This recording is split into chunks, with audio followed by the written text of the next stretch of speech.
Okay, perfect. All right, sounds good.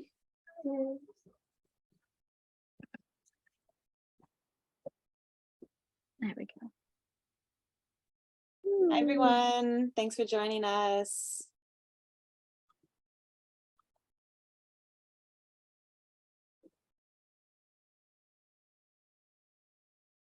Hello. Good evening, everyone. I'm glad you all still have power. Yes. Knock on wood. We all keep power. Yes.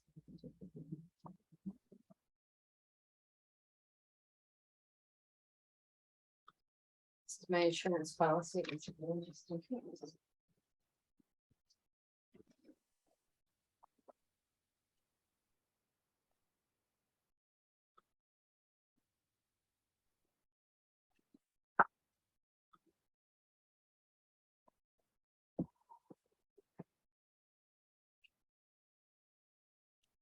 Hope everyone's having a good night.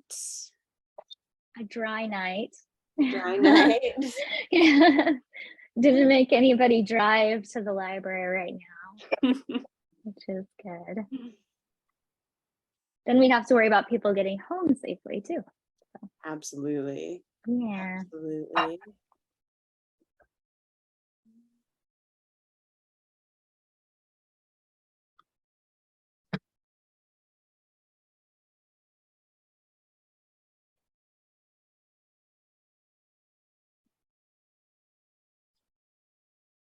It's like a pretty good group.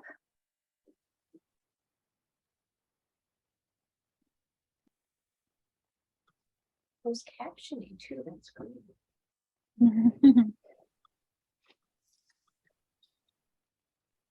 All right. Hi, Joe. Thanks for joining us. I don't know if you saw. Hi, Joe. Good to see you. Good to see everyone. Yeah. I think we could get started at least. Like, I know there's some introductions and Yeah, some absolutely. that kind of stuff, some announcements before we get started, so people can still come in before the actual cooking starts. So I want to officially welcome everyone for joining us tonight with the Northville District Library. My name is Samantha Lurie. I'm one of the adult services librarians, and tonight we have back virtually this time, but VegMichigan, I know we have them come into the library quite often, and again, they will join us virtually. I'm going to hand it over to Olivia so she can tell us all about who our cooks are tonight. Thanks so much. Well, yes, thank you everyone again for being here with us tonight. Fingers crossed, knock on wood, we all keep power, definitely. Glad we're staying dry. Thank you so much to Samantha and the Northville Library for hosting this program with us. We always love partnering with you guys. And yeah, my name is Olivia and I am the Media and Outreach Manager at VegMichigan. So in case you're unfamiliar with who we are, VegMichigan is the largest nonprofit in Michigan focused on promoting the benefits of plant-based eating. And we put on educational programs like this one. We host the two Michigan Veg Fests, the Spring Veg Fest and the Fall Veg Fest, which is coming up on Sunday, September 25th in downtown Farmington. So definitely join us for that if you're interested. Lots of good food, entertainment, etc. We send out a newsletter every month. We have a YouTube channel with recipes, presentations, and more. And we run our 30-day pledge program that encourages members of the community to add more plant-based meals to their daily routine. And on that note, if you're new to plant-based eating, we really encourage you to sign up for our 30-day pledge. And for this pledge, we just ask you to reduce your consumption of meat, eggs, and dairy for 30 days and focus on adding more plant-based foods to your diet. And we're really excited to partner with the Northville Library to give everyone who signs up a free bag of popular plant-based foods to help you get started. So when you sign up to take the pledge, you can choose which plant-based items from a list that you'd like to try, and you'll be able to pick up your bag at the Northville Library next week on Wednesday, August 10th, between 4 and 6 p.m. And then after you sign up, we'll also provide you with helpful resources and connect you with a mentor to answer any of your questions. There are limited spots, so if you're interested, definitely sign up ASAP. And I'm adding the link to that in the chat right now so everyone can take a look. You can pull this up, look deeper into it, maybe after the demo. All right, let me just share my screen with you all very briefly. So here is our website and our social media. If you want to check us out, give us a follow there. On social media, we promote our upcoming events, do monthly raffles where you can win prizes from local businesses. We highlight our favorite places to find plant-based food around Michigan and much more. So definitely check us out there if you're interested. And if you like what you see tonight and you want to support our work, you want to help keep our presentations and events like VegFest free, the best way to do that is to become a member. And the basic membership is only $20 a year. So if you want to become a member, you can just go to vegmichigan.org and click membership, or you can click on the link I'm about to add to the chat. Let me just do that real quick. And we do have just a couple more notes. The first one is just letting you all know, if you haven't noticed already, that this presentation is being recorded. So if you don't want your face recorded, although likely it wouldn't be anyway, but if you're extra cautious about that, just please turn off your camera. And then the other note is just letting you know that we will be doing a Q&A with Vicki and Michele after the presentation. So feel free to utilize the chat at any time throughout. You can ask your questions there so you don't potentially forget them. Don't feel like you have to hold them in. I'll keep track of them and then have Vicki and Michele answer them at the end. And then very lastly, I'll also be sharing a survey in the chat at the end, just a couple of questions. We just really want to hear your feedback, how you like the presentation, and what you would like to see in future presentations. Okay, so that's the end of my spiel, and now I'm very happy to introduce our presenters for this evening. Vicki Brett-Gach is a sugar-free, oil-free certified personal chef, master certified vegan lifestyle coach, and plant-based culinary instructor, and is the author of the Plant-Based for Life cookbook, Deliciously Simple Recipes to Nourish, Comfort, Energize, and Renew. And Vicki is a graduate of Dr. McDougall's Starch Solutions Certification Program, is Forks Over Knives Plant-Based Certified. Vicki is trained in nutrition for a healthy heart and in dietary therapy for reversing common diseases, and holds certificates in plant-based nutrition through the T. Colin Campbell Center for Nutrition Studies, in wellness counseling through Cornell University, and in culinary coaching through Harvard Medical School and the Institute of Lifestyle Medicine. As a coach, Vicki works with individual clients, often helping them reverse health challenges and chronic conditions, and teaches whole food plant-based cooking classes to groups of all sizes, with a focus on helping people learn how to make eating healthy easy. Vicki is the creator of the Ann Arbor Vegan Kitchen blog, and her recipes have been featured in the McDougall newsletter, Center for Nutrition Studies newsletter, and in multiple magazines and cookbooks. You can stay connected with Vicki at AnnArborVeganKitchen.com for new recipes as soon as they're published, and for additional details about her new cookbook. And Michele Gallo is a certified health and wellness coach, certified plant-based professional, ACSM certified exercise physiologist, and whole food plant-based culinary instructor. She is certified in holistic nutrition and holds certificates in culinary coaching from Harvard Medical School and the Institute for Lifestyle Medicine, ACLM Lifestyle Medicine for Coaches, T. Colin Campbell Center for Nutrition Studies in Plant-Based Nutrition, and is Forks Over Knives Plant-Based Certified. She is a conference coordinator for the nonprofit Plant-Based Prevention of Disease. So we have two very impressive, very talented, very knowledgeable ladies with us here tonight, demoing some delicious recipes. Ooh, it really started raining outside. So I will turn it over to Michele to get us started. But first, I'm going to share in the chat the Google Doc that has tonight's recipes if you want to follow along. They are in order of how they will be demoed. And feel free to save this link. You can access it at any time. It will not be changed. So you can just save the link if you want. But of course, you could also print the recipes, save them as a PDF, use them however you want. All right, so we are ready to go. So thank you so much, Vicki and Michele, for being here with us tonight. And Michele, I will turn it over to you to get started. Thank you very much. We appreciate it. So thank you to the Northville Library, VegMichigan, and everyone who's attending. And I'm kind of laughing because I just got a notification that said there are power outages in my area. So fingers crossed we get through this. I hope we all do. The first thing I'm making, you can hear the rumbling, it's pretty strong in my area. I'm making a pico de gallo, which is just sort of a summer salsa. It's regular salsa usually has cooked ingredients, and pico de gallo is all fresh. So it's a great way to use your summer tomatoes. So I just have 2 medium ripe tomatoes that I diced, putting them into the bowl. You can use whatever kind of tomatoes you'd like. And then I have half of a medium, that's the wrong one. Okay. Half of a medium white onion chopped. Now that's about a half cup. And usually I find that in the Mexican restaurant kind of salsas, they use the white onion. I mean, you can use red if you want to get an extra little punch of antioxidants. I've got the jalapeno. I cut them a little smaller than this recipe says, because I think that's a lot to get in, and be careful not to get, if you want it a little less spicy, you want to be sure to take the ribs and the seeds out.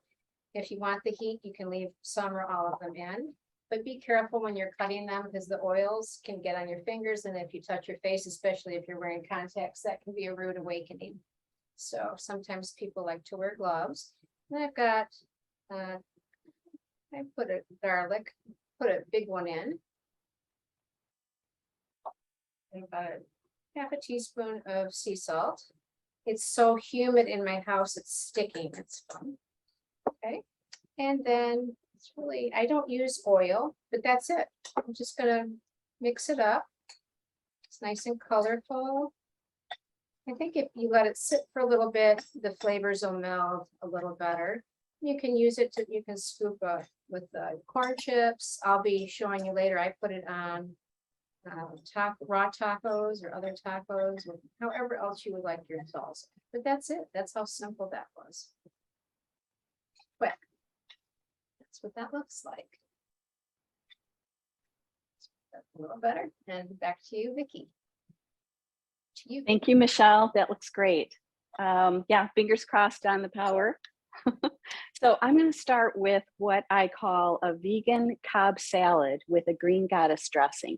And it's really I call it a Cobb salad because it's got lots of different proteins in it, things that are kind of higher in protein than sometimes we might use in a salad. And so kind of reminds me of, what a vegan Cobb might look like. And it's actually a variation, my version of a salad that I had at Seba, the restaurant, which is a vegetarian and vegan restaurant that has a salad on the menu that this is kind of my ode to. So we're going to start with the dressing, and it's a nice, easy dressing. Everything goes right into the blender. We're going to start with a half of a cup of raw cashews, and the cashews are going to make it nice and creamy. And make sure if you're using this recipe that you're using the raw cashews rather than roasted, because that's what's going to help it be nice and creamy. And for people who don't use nuts, you can actually use white beans instead if you are either avoiding nuts due to allergies or for any other reason. And if you're using a Vitamix like I am, or a very high-powered blender, you actually don't need to soak the cashews at all. But if you are using a standard blender that doesn't have as powerful of a motor, you may want to soak your cashews for a little while first. Then I'm adding to this about a cup of water and some fresh herbs. So I've packed into this little cup roughly half of a cup of fresh basil leaves and fresh parsley leaves. I use the Italian parsley. I just like how that works. You could actually add any herbs that you like, but that's kind of what I like.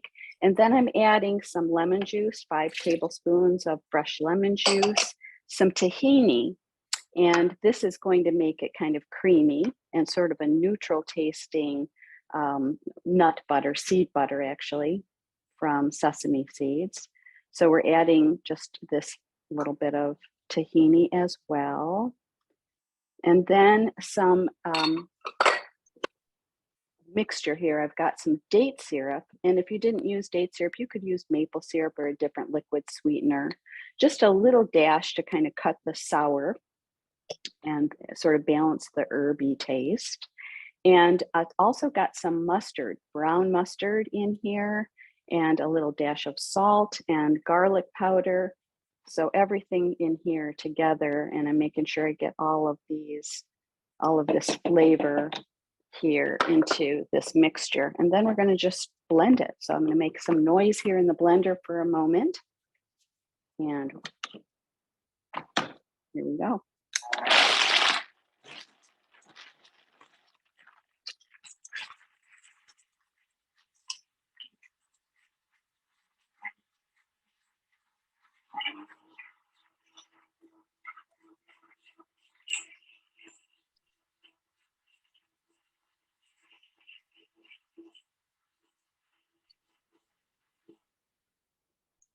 And we're done. We've got our green goddess dressing.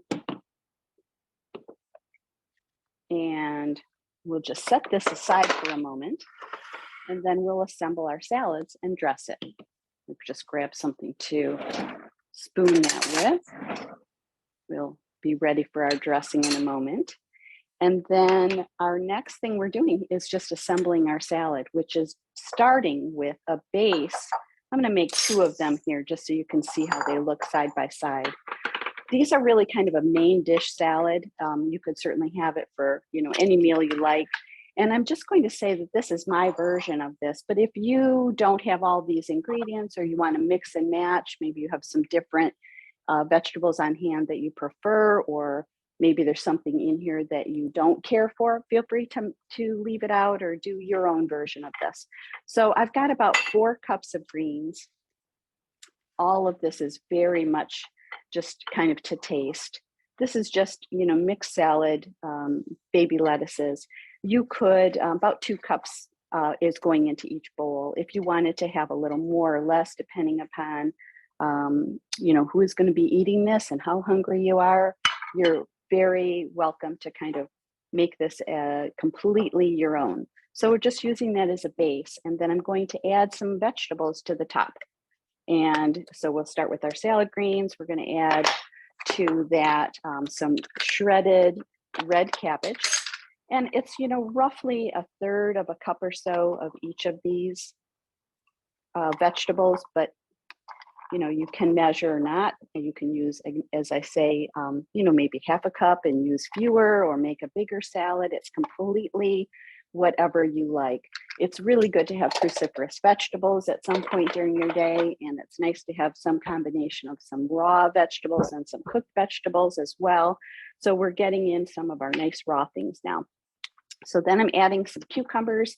I love to have the baby cucumbers, but today I've got the English cucumbers. They're lovely too. And so I've got them thinly sliced, and I'm just going to add them around my salad here. And I'm just putting these vegetables, you know, you could definitely mix them all. They don't all have to be positioned, you know, arranged in this way, but I'm just doing this to kind of make it kind of nice and pretty as we're getting this ready for the next step. So now I've got some cooked quinoa, and I actually made this in my rice cooker with a cup of quinoa raw and 2 cups of water. And this is about, again, about 1/3 of a cup of that I'm putting into each bowl. If you had a different grain that you prefer, you're welcome to do that, to use that instead. But this grain kind of helps. It's one of the higher protein versions of grains, and it's really quick to make. And I think it adds just a delicious texture to salads. So Michele and I both like this in our salads. So we're going to put this quinoa on top, and then we're going to add to that some grape tomatoes that I have cut in half.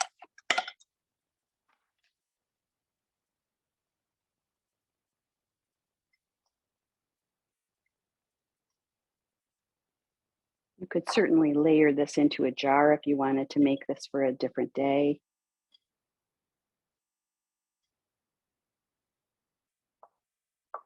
And then I've got 2 other ingredients that took just a little bit of prep right before we're meeting right now. And one of them is roasted chickpeas. I took a can of chickpeas, rinsed them off, and kind of dried them, towel dried them with paper towel, and put them into a roasting pan with a few seasonings.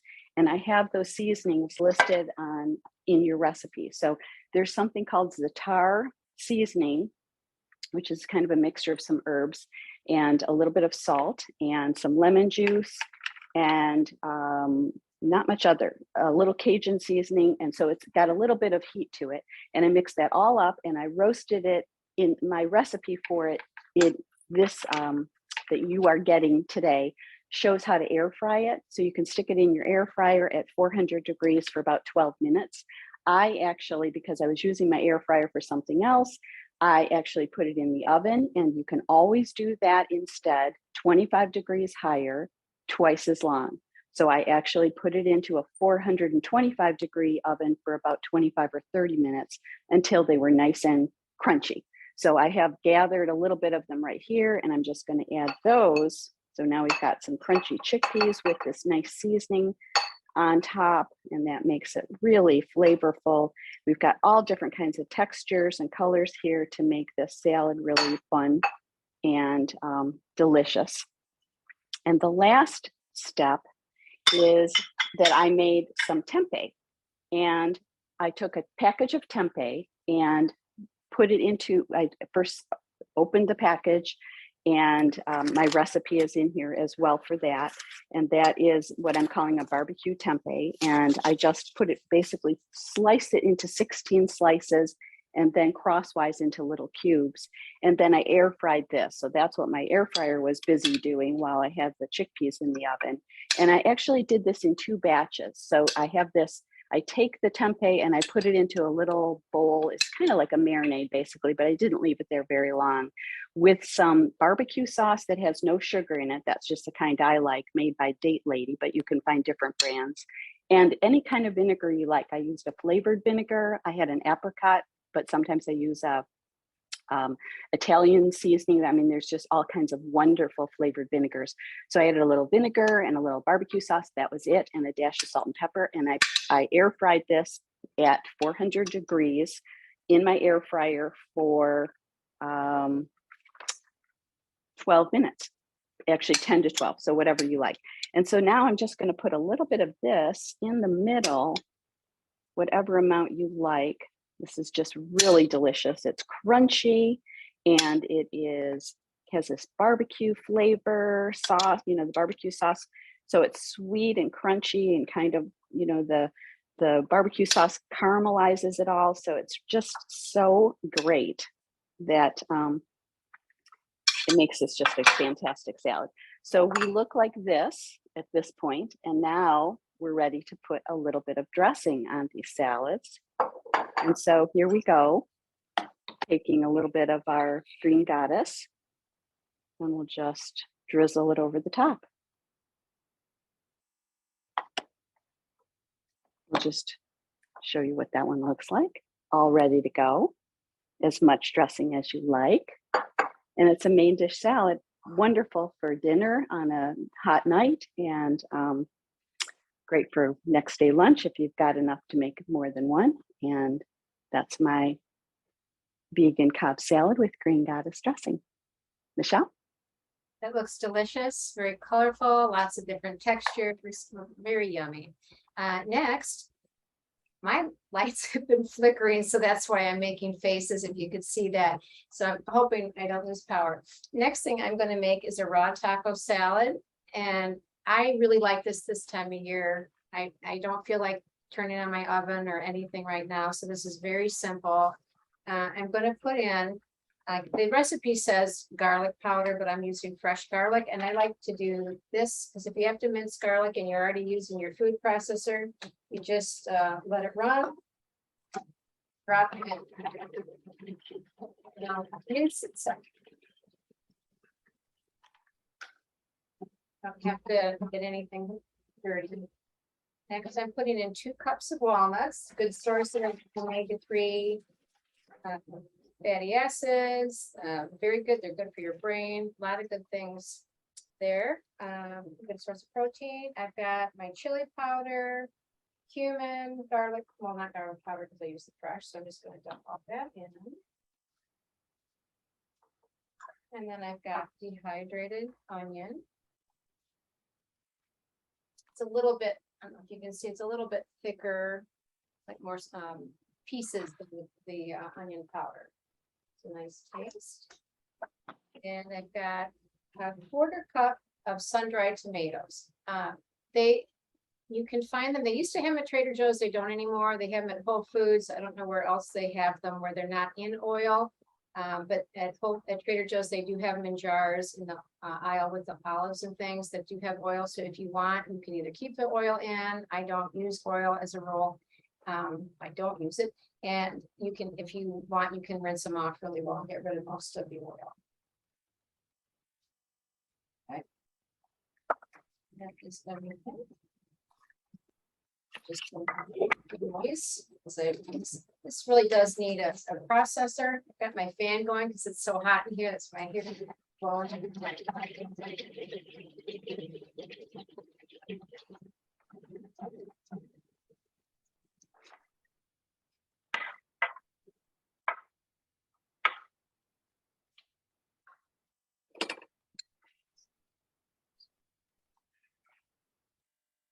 And I'm gonna put this in. Smells good, nice and they smell like tacos. I like to just use a romaine leaf, romaine lettuce, and put that in there. Oh, making a mess. It's like right out my window. Now, what I didn't do before was put the cilantro into my pico, so I've added that now. I'm just going to put a little bit of that down the middle. Each of these. And then a little bit of diced avocado. So you're getting, again, using a nice variety of vegetables, a lot of good, like avocado is a nice whole food fat. It's got a lot of good properties too, all of this does.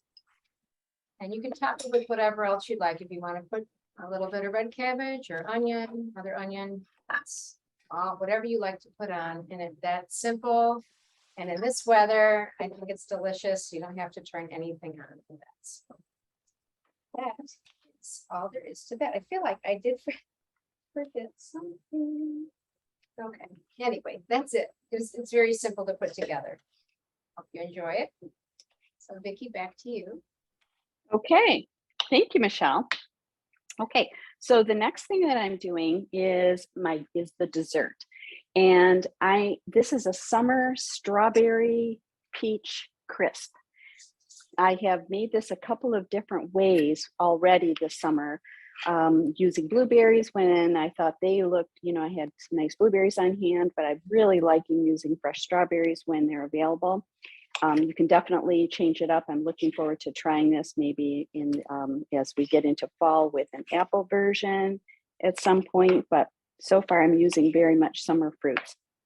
So what I'm doing is just taking a couple of, a pound basically. So I'm measuring it in advance. I had actually closer to 1.5 pounds of peaches, and one of these is a nectarine because that's just kind of what I had on hand. And I am just chopping them. There's no size that they need to be. It's kind of up to you. It's really very much of what kind of shape you like having on your fork as you're getting ready to enjoy a dessert like this. And so I think kind of, a small chunk is nice, maybe about 1 inch, 1/2 inch.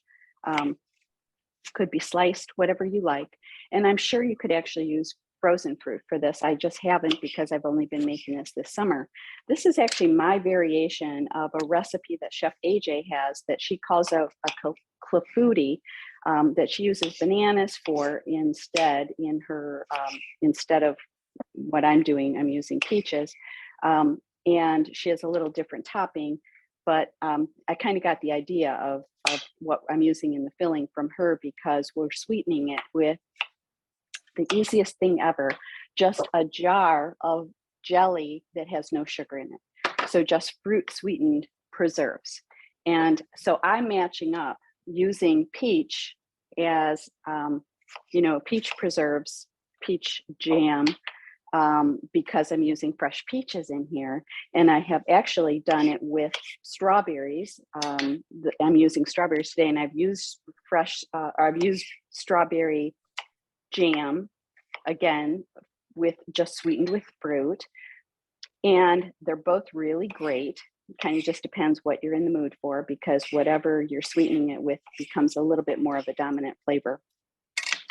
And I think, this just kind of opens up the possibilities of whatever you have, you could mix and match. You could use an orange marmalade or or maybe an apple butter, or, you know, kind of makes us start to feel kind of creative as we think of new variations. So now I'm just putting all of my little peach slices, peach chunks into a bowl. And then to that, I'm adding some fresh strawberries that I have trimmed. I've washed and trimmed. We're just going to chop these, slice these up a little bit. So we've got some amount to put into every bite as we're, you know, you don't want them too small because you don't want them to dissolve as they're baking, but you do want to get the flavor kind of mixed throughout the bowl, throughout the pan as we get ready to bake this. So again, just kind of a rough chop here to get all of these about the same size approximately in the bowl. And we're just going to take all of these fresh strawberries and put them in with the peaches.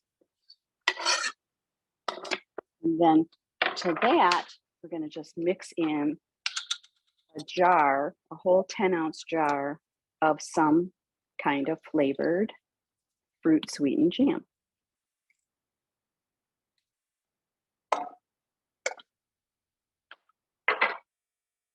And I'm just mixing it. So this could not be easier. It's just becomes, oh, I can hear that thunder out there. So now we've got just all of this delicious fruit sweetened fruit with the jelly on it, and I'm pouring it into a pan. So you could use a square 8 or 9 inch. You could use a round pie pan, like a 9 or 10 inch. They both work. I have made it both ways. You just want to make sure that the fruit all fits so that it doesn't overflow.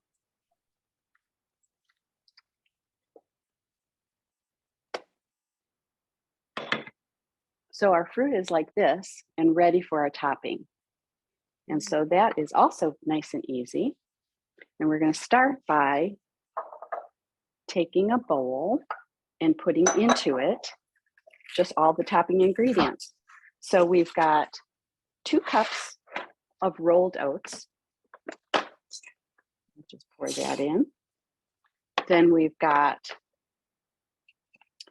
2 teaspoons of cinnamon, a teaspoon of baking powder. Just going to dump everything in.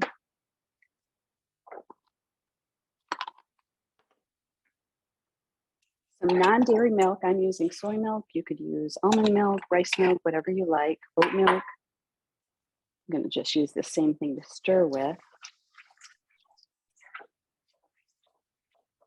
A little bit of vanilla. I use about 2 teaspoons, but I'm not even measuring, just a couple splashes of it.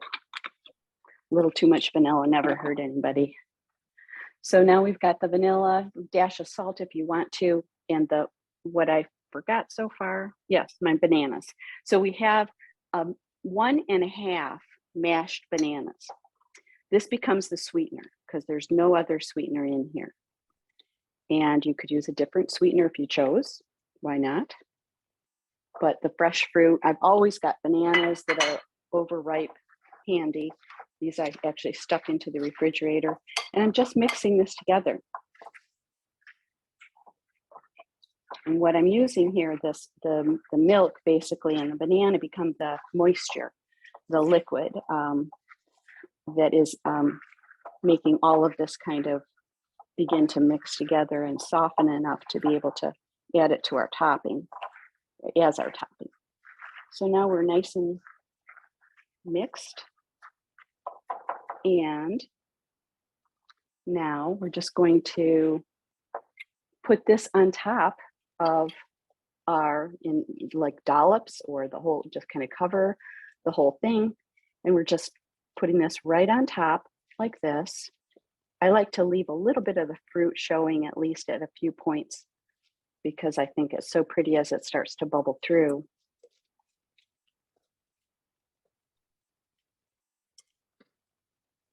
And then we're going to bake this. So kind of a rough top with a really crunchy mixture. If you wanted to add some walnuts to this for some crunch, that would be lovely. And then we're going to stick this into the oven for about 45 minutes at 350. And let me show you what this looks like, because I made one just a few minutes ago to show you. It's really good. It's really just kind of hard to stop eating.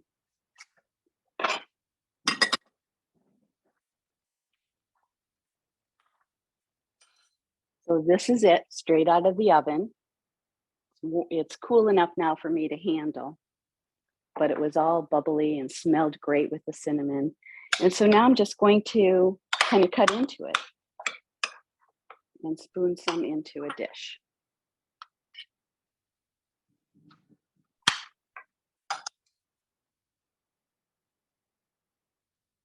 There we are. Delicious.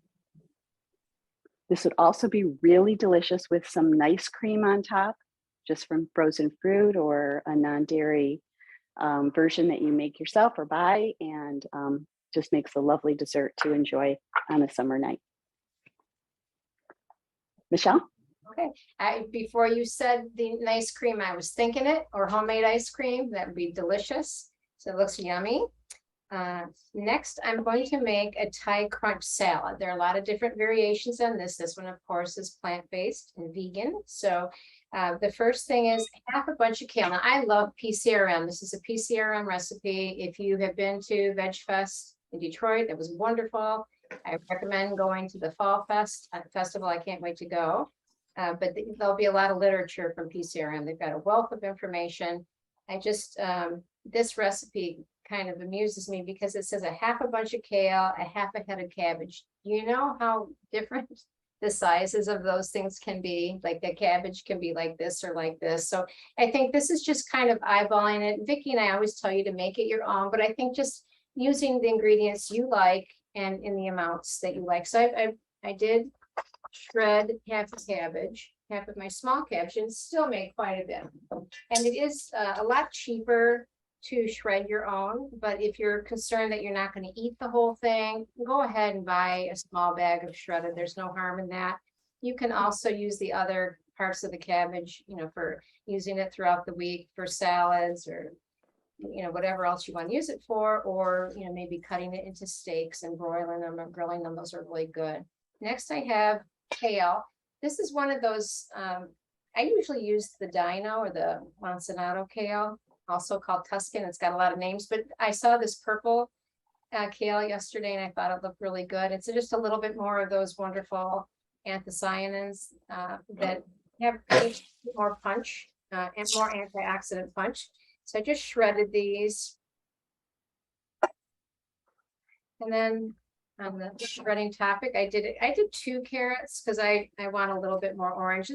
This salad is like eating the rainbow, which I tried to do because there's every food group, every different color food group has so many different, you know, powerful phytochemicals, and the phyto is plant, and it just makes it, you know, so many more nutrients. Like the benefit just goes up with all these different things. And I've got half of a bell pepper that I cut into strips. Then I took 2 or 3 green onions that I also cut into strips. They kind of curl up after a bit, but that's a nice thing to do for garnishes, is to cut them into thin strips and then put them into cold water and they'll curl up and they look really pretty for a garnish. Then I have edamame. This is a whole soy. This is a whole form of soy. It's really good for you. And whenever I use soy, I like to tell people, because people get concerned about soy, that there's a lot of misunderstanding with soy. People are concerned about the estrogens. Well, they're plant estrogens, they're phytoestrogens. So they're a weaker estrogen than the estrogen that we make ourselves or that you find in dairy products. Dairy is really the main source we get, you know, estrogen from in our food, if you're still eating those things. But the soy, the phytoestrogen, it's a weaker estrogen that actually blocks some of the estrogen receptors, making them less able to take on the other estrogen. And I have the benefit of my job at Plant-Based Prevention of Disease. We're a lifestyle medicine conference. I get to hear experts. That's wonderful. I get up-to-date information. And last just in June, we had Dr. Amber Orman, who is a breast cancer oncologist, and she is such a big proponent of soy. She said she wants all her patients to have it no matter what kind of cancer, what kind of breast cancer, the negative, positive, negative, whatever. It decreases the risk of getting cancer. It decreases the recurrence of breast cancer, and it decreases the mortality. So it is a really good thing. It also has fiber in it, and that fiber helps eat up some of the estrogen. So it's a double benefit. So I don't ever want to tell people not to listen to what their doctors say. That's not what I'm saying, but most doctors have very, very little nutritional education. So you might want to let them know about that. So anyway, that's everything that goes in. So I'm going to give it a mix. It's very colorful, different textures, but mostly crunch, hence the name. And then I'm going to make the dressing. The dressing is a peanut butter dressing, but you can use other things. If you're allergic to peanuts, you can use almond butter, cashew butter. If you don't want the tree nuts, you can use sunflower butter, but please no sugar in that. Or tahini can be used. So what I'm going to start with, and I remember talking about Chef AJ, that she did a show a long time ago with Juliana Heather, and she made a substitute for peanut butter using roasted chickpeas that she pureed. And I don't know the exact recipe, but that's another option. So Vicki's chickpeas look so yummy that made me think of it. So when you're mixing whatever the nut butter is, you want to make sure you're using hot water to emulsify, so the butter will emulsify. And you can whisk this, but I'd really rather use my Vitamix and let it do the work. So I'm going to get those going first.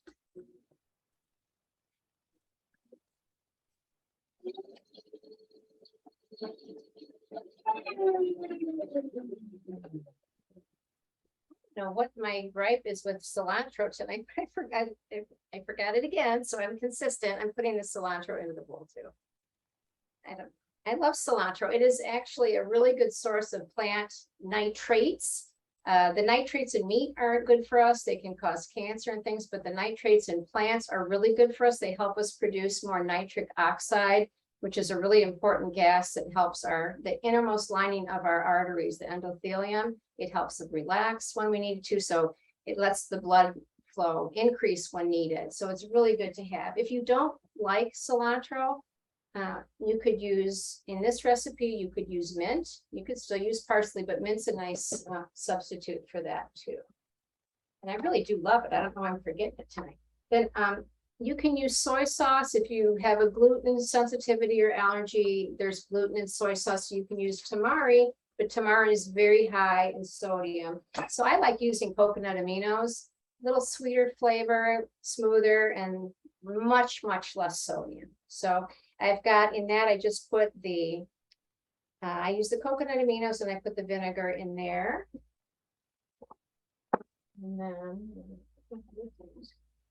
okay. And then I've got my ginger and my garlic powder in here. So the recipe calls for sweet red chili sauce, but that sweetness usually comes from cane sugar, which I'm not a fan of. I don't eat it. I use like Vicki, I use the date syrups a lot and whole dates. I like the whole food sweeteners, but I do put in a little bit of sriracha, which works. One time I made this, put a little bit heavy in my stomach. Oh, it was pretty hot. It was good, but here are your sinuses. And you can put a little bit of date syrup in here, crushed red pepper, whatever you want if you're not using that sweet chili sauce. Okay, and then I'm going to blend this again.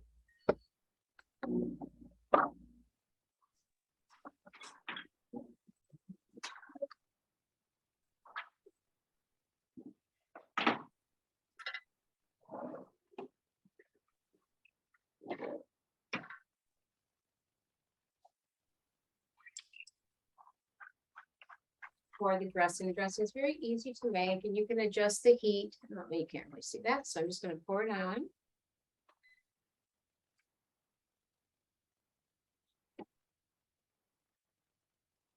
I usually let people just put it on themselves, but just for the class, I'm going to do it. And then mix it up. Very colorful. super crunchy. And again, everything I was making today was because of how hot it's been, not to have to cook. Very nutritious. Vicki already mentioned the cruciferous vegetables are very important to get into our diet.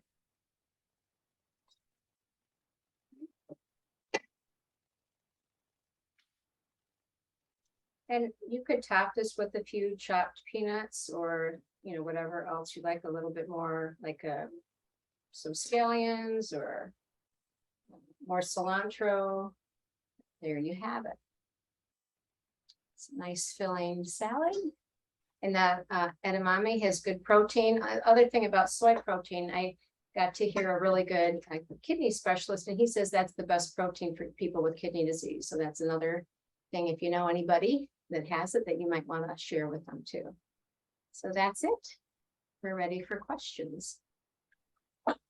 Thank you both so much. Here, let me add Vicki to the spotlight real quick for the questions. All right, if anyone has any questions, feel free to please ask them in the chat right now. I have one thing I'm going to tell you about real quick before we get to that. I just want to share with you all again about VegMichigan's 30-day pledge that we're partnering with the Northville Library for, in case you missed me talking about it in the beginning. So for this pledge, we ask you to reduce your consumption of meat, eggs, and dairy and add more plant-based foods to your diet for 30 days and hopefully longer if you enjoy it, of course. And we're really excited to partner with the Northville Library for this. To give everyone a chance who signs up a free bag of popular plant-based foods to help you get started on your plant-based journey. So if you're new to plant-based eating, we definitely encourage you to sign up. And when you sign up, you can choose which plant-based items you'd like to try from a list we have, and just make sure to select the Northville Library as your pickup location, and then you'll be able to pick up your free bag of foods next week on Wednesday, August 10th, anytime between 4 and 6 p.m. And then after you sign up, we'll also provide you with some helpful resources, connect you with a mentor to answer any of your questions, share some delicious recipes, and more.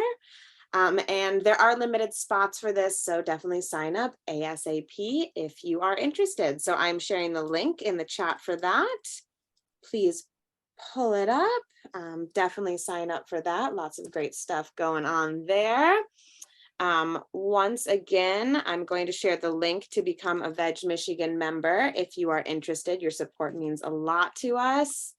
And then lastly, I'm sharing the link again to the Google Doc with the recipes, in case anyone missed that in the beginning. All right. Okay, so it looks like we do have some questions.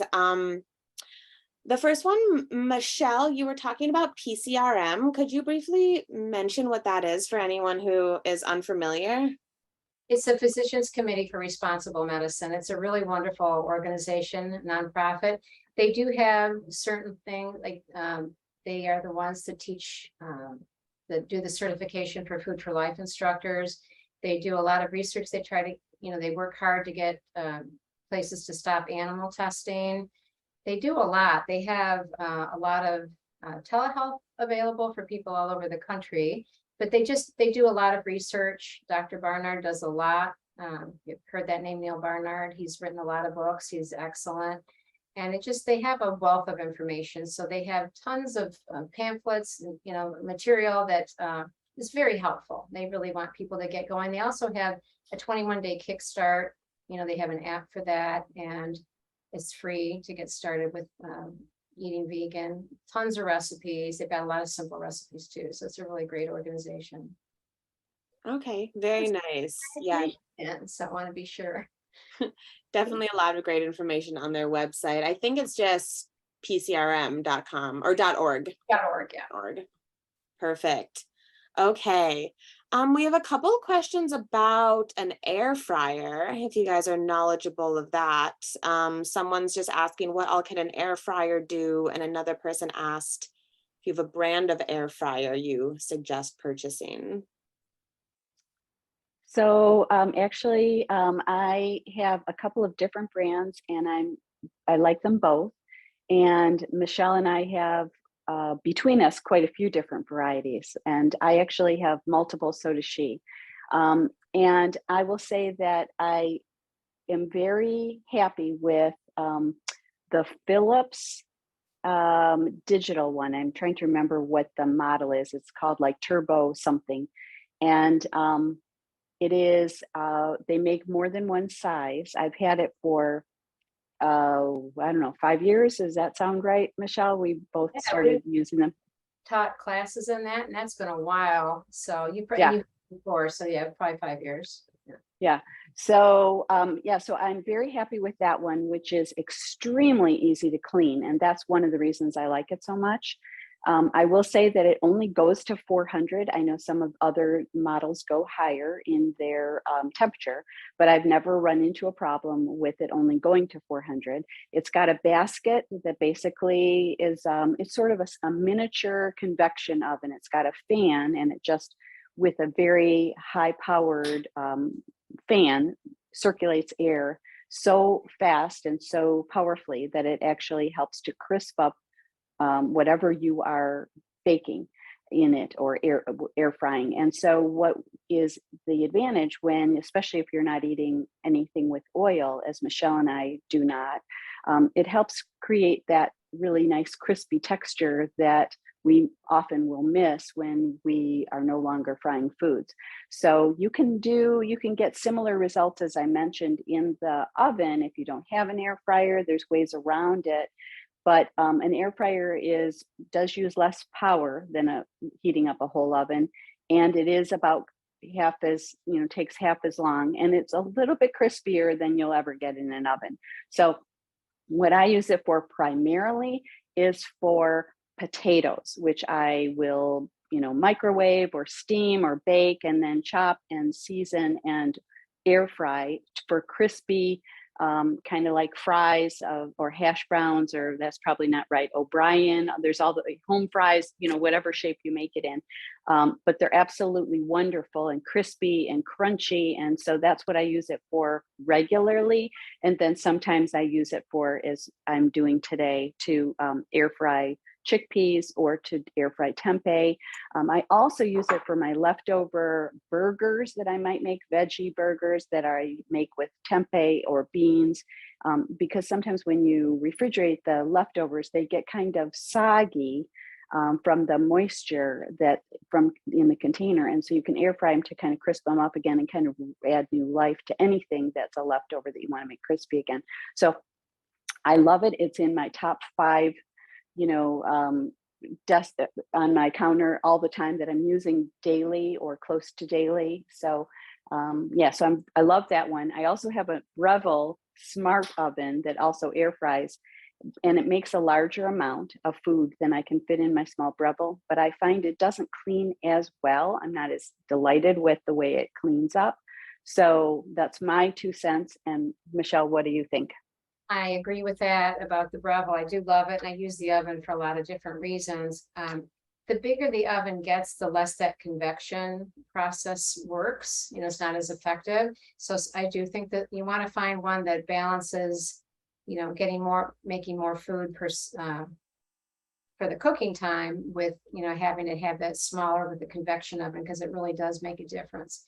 So I have a few, like we have a lot of it between us. And the other thing is, it's not as hot in this kind of weather. So that's a nice advantage. You're not heating up the whole house. The other thing, if you don't have a lot of room, but you have an Instant Pot, there are different attachments. The first one was the Mealthy, which is something that just fits on top of the Instant Pot, or any electric pressure cooker it needs a stainless steel insert. And otherwise it works with any of them. Instant Pot also makes one, and I'm sure other people do. I can't keep up with all the variations, but they are handy, and I do rate that up high like Vicki does. But I like it for the potatoes a lot too, or sweet potatoes and things, and reheating. But those are my favorite uses for it. All right. So many great air fryer tips. You guys used to do an air fryer class. Maybe we need to have you do one of those for VegMichigan. Sure. We'll set something up, definitely. All right. That sounds good. Okay. Go back and forth with, right, Vicki?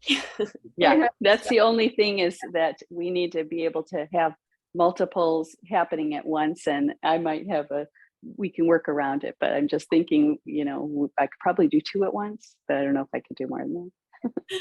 Absolutely. We'll talk about it. Yeah, maybe we can figure it out. Happen. Okay. The next question is for you, Vicki. Someone was wondering how, let me see, how would the crisp turn out if you skipped the jam? What does the jam do specifically? So the jam becomes kind of a sauce, when you make a pie filling, or, make any kind of a fruit dessert. If you didn't put it in, it'd be a little bit drier and not as sweet, but you could certainly bake fruit just by itself. You'd probably want some liquid, maybe juice or something, a little water, something, so that your fruit didn't like stick to the pan. But it's adding some sweetener without adding, without using plain sugar. So you could use less of it if you wanted to. You could use just a little dribble of maple syrup or agave or some other sweetener if you wanted to. But yeah, so that's what it's doing. I'm going to ask, if they didn't want to use that, have you ever tried just letting frozen fruits thaw, because you get that juice in there? So yeah, you could definitely do that too. It kind of would depend on the juice or on the fruit. But if you're using fresh fruit, you're probably going to need something to kind of get it all to, when we've got this cooked version now, I'm just trying to make sure we can see it in here. It's becoming kind of a little bit, of a sauce that's cooking with that. It's kind of melting along with the fruit and creating this, lovely texture of the cooked fruit with this sweet sauce around it. But you could leave it off if you wanted to, because you can do anything you want. You're the queen of or king of your kitchen. Absolutely. I love it. And just on that same note, Vicki, someone was wondering what brand of jam you did use in the dessert. So which every one you found? I have used all kinds, and I use what they have at Trader Joe's that is sweetened without sugar. Today I used a Smucker's Simply Fruit.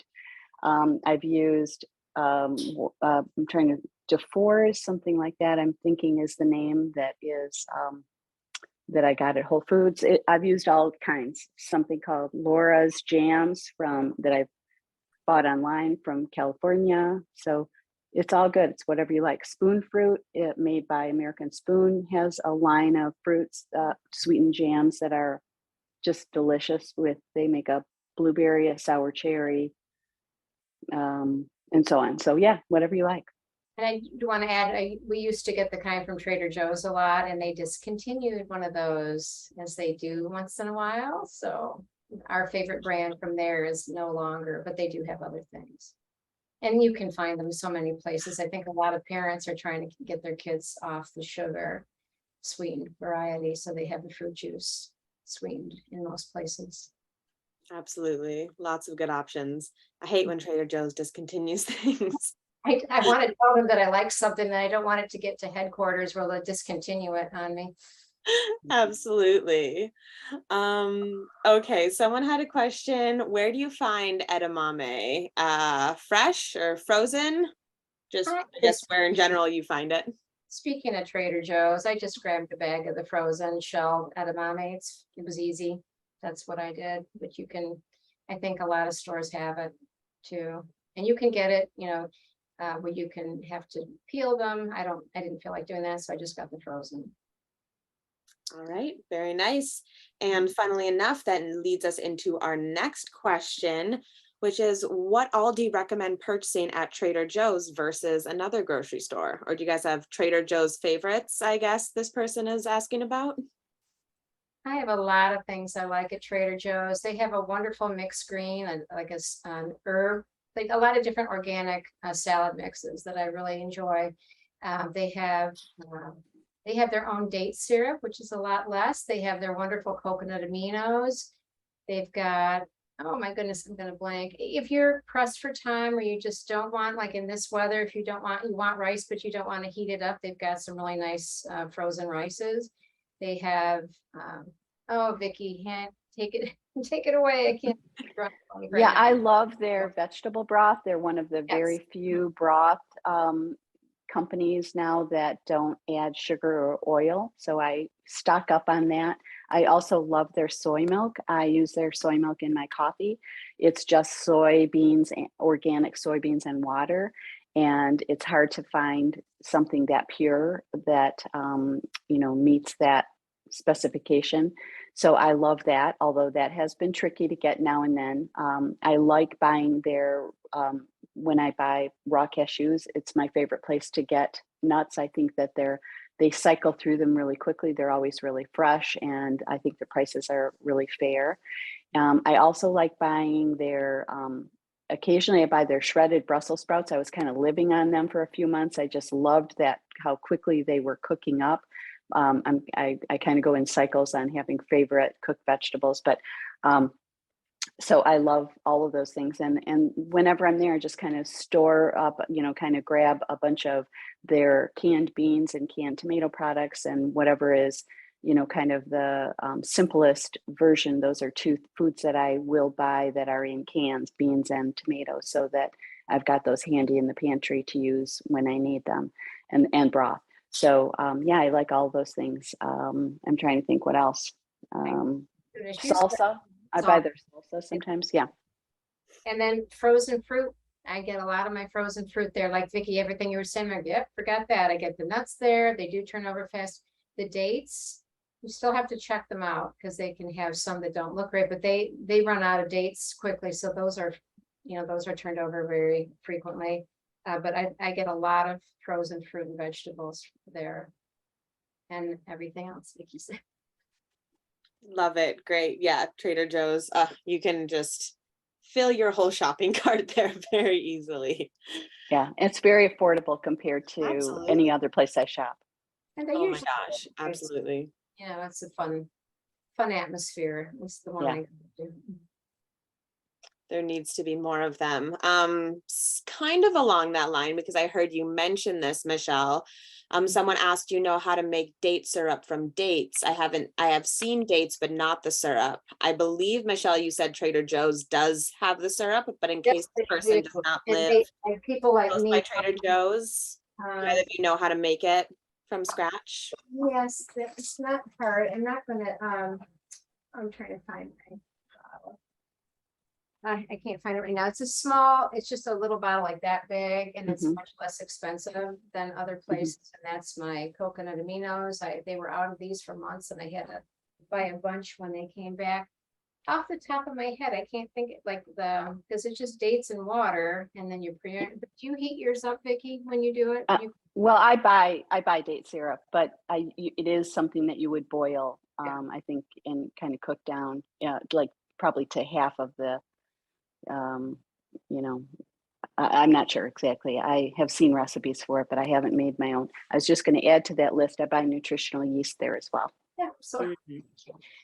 you just keep thinking of the stuff, Vicki, because I cannot remembering it. But yes, and the other thing is I'm thinking of date paste too. You don't need to cook, you don't need to heat the water for the date paste. But yeah, I buy the date syrup. But you can look that up online. There are recipes. Mhm.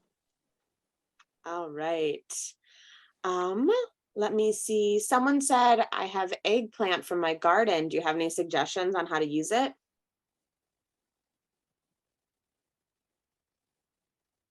Have some. Vicki, do you have anything in your book with eggplant? I don't have anything in my book with eggplant. However, I do have a ratatouille recipe, and that's something that's very nice to add eggplant to. I also I may have one thing, I'm just trying to think if this is in here, but an eggplant tagine, basically a pressure cooked recipe with quinoa and an eggplant and some vegetables. And so, but I don't use a lot of eggplant, I will say, but it's fun to play with. And yeah, I don't have a lot of things aren't coming to mind other than those two things. How about you, Michele? Ratatouille, baba ganoush, and I just Baba like to ganoush. slice it and roast it. I like it with some seasonings. If I'm roasting a Mhm. big sheet pan full of vegetables, I'll put eggplant on there, slices on there. Absolutely. Could be great grilled as well. And you know, if you're grilling outside, grill up some eggplant. Definitely. Always nice to have fresh veggies from your garden, for sure. Absolutely. All right. Last question. This person said, the plant-based programs that I'm familiar with eliminate salt and fats or use the fats in moderation. I assume that your recipes follow the same guidelines? Well, there are different approaches. There are some doctors who don't like salt at all. Some just don't like it in excess because too much is linked with stomach cancer or increased blood pressure, things like that. But a lot of other plant-based doctors are okay with some salt. You know, usually you want to add a little bit at the end rather than add it while you're cooking. If you were still eating chicken, you know that after, like when you're up to age about 19, the biggest source of sodium in your diet is from pizza. And then it either goes to chicken to age 50 and then bread, or the other way around. But it's in like, it's in a lot of, you get most of your salt from sodium, from prepared foods. And then just anything like cereals and breads, because when salt is added to a batter, it's dispersed, so it doesn't taste as salty like when you put it on top like a potato chip, where it's much more obvious. So I think a lot of people who do use salt, I hardly use any. I always cut the salt in a recipe at least by half. But I think using a little bit like a finishing salt or just a little bit at the end, it gives you the taste. There are other things you can use. You know, the sour taste buds are very close to the salt taste buds. So using like citruses or acids and things can help fool you. You know, the sour taste can fool you to decrease it. But I don't think it is a blanket statement to say no salt. And the oil, I think there are still, because of the doctors that I get to hear at my conferences, there are more doctors who are okay with a little bit of oil, and there are still a lot of doctors who don't want any. Like one doctor was saying, if you use the cooking spray, it's 1/8 of a second, which is very hard to measure. And others will say, use the cooking spray. So you just sort of have to pick the approach that you're most comfortable with and you feel is doing you the most good, and stick with that, because there's no consensus on a lot of these things. I'll just add also that Dr. McDougall says that a little bit of salt is okay if, you know, but to add it at the table, like you said, Michele, because sometimes, you know, that can be the difference between eating really healthy foods and not. And so on the other hand, there's some people who should definitely avoid it. And that's really not for Michele and I to tell you what's best for you. That's something to, you know, chat with your doctor about. But yes, so that is, you know, a point of controversy, and salt or no salt, you know, you can definitely be eating plant-based either way. Absolutely. All right. Well, one other thing is that, like, you know, some people get hyponatremia, which is too low salt. So you do have to balance things and see what's the best for you. And like Vicki said, talk about it with your doctor or healthcare provider. definitely. Definitely. All right. Well, we are over time, so I think we're going to end it there. I'm going to share in the chat the link to the VegMichigan survey. If everyone just take a moment to fill it out, it's only a few questions, and we really appreciate your feedback. Once again, I'm sharing the link to the 30-day pledge in case that got buried in anyone's chat. Please sign up for this if you're interested in trying some new plant-based foods. And yeah, I think that is it. So thank you so much again, Vicki and Michele. So delicious. Lots of positive comments. We all wish we could try everything you made in person, of course. Thank you so much, Samantha and the Northville Library. Thank you everyone for joining us. I'll pass it back over to Samantha. Yeah, I have one question for Vicki. Where can people find your book? Yes. Oh, thank you for asking, Samantha. Actually, it's available on Amazon and Barnes & Noble and any place that you buy your books online, and also through my website on the homepage, which is AnnArborVeganKitchen.com. I had to ask the book question, obviously. Sure. So. Yeah, and I will just say that it's there's over 100 recipes, and there's a photograph on every page. So okay. Yeah. Love it. Love Thank it. And you Vicki so has a lot of much. great recipes outside of her cookbook as well. But I did just add the link to her website in the chat as well, if anyone just wants to click on that right away to go check it out. Sorry, Samantha, back to you. No, it's okay. I was just gonna say goodnight to everyone. So thank you everyone for logging in tonight. And it looks like we survived the storm, at least here. So nobody, I'm glad we could get all those recipes in. And under an hour, it was like 45 minutes and we had what, 5 recipes. So, you know, eating vegan is quick and easy, even in the summertime. So thank you so much. Everything looked delicious. And thanks again, Olivia. Of And course. have a great night, everyone. Thank you so much. Thanks so much for joining us, everyone. Take care. Enjoy some delicious food. Thanks for having us. Thank you. Michelle, thanks, Vicki. Thanks.